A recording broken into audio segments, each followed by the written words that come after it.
Malaki ba ang tutubuin kung mag-direct manufacturer ka? Yes po, malaki po ang tutubuin.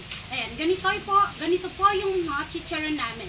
Ito po yung chicharon alabagnet, ito po yung regular namin chicharon, at ito naman po yung sa bite size. Ayan po.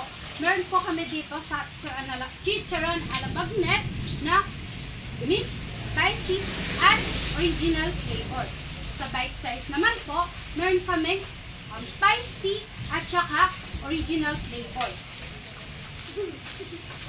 Sa regular naman po, madami pong size. Ayan. Depende po sa presyo.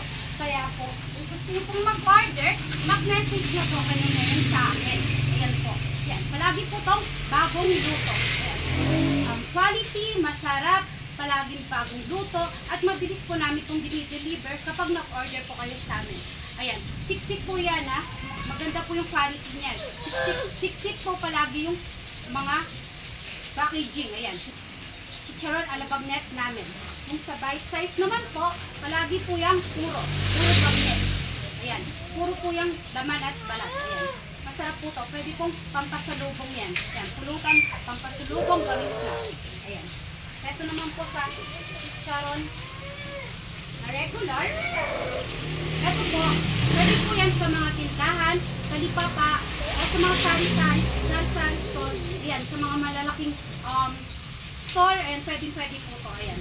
Yung mga regular chicharon po namin. Murang-mura lang po ang mga paninda po namin, kaya mag-order na po kayo. Ayan. Direct manufacturer po kami. Murang-mura lang po. Ayan. Kaya po, kung gusto nyo malaki yung tubo, free shipping, at may discount. Ayan, may discount po. Pag marami po kayong kinuha sa amin, may discount po yan. Sigurado po may discount. Ayan, kaya mag-order na po kayo sa amin. Ayan, pwede po kayong mag-order ng retail at wholesale. Ayan, pwede po kayong mag-order ng retail kung 5 pieces, 10 pieces, 15, 20 pieces. Pwede po. Pwede rin po kayong mag-direct dito. Pwede po kayong pumunta dito kung gusto nyo pong bumili. Ayan, pwede po. Araw-araw pwede po kayong mag-direct dito, bumili po ng chicharon. Ayan, message nyo lang po ako, chat, call, kung gusto nyo pong bumili o mag-order.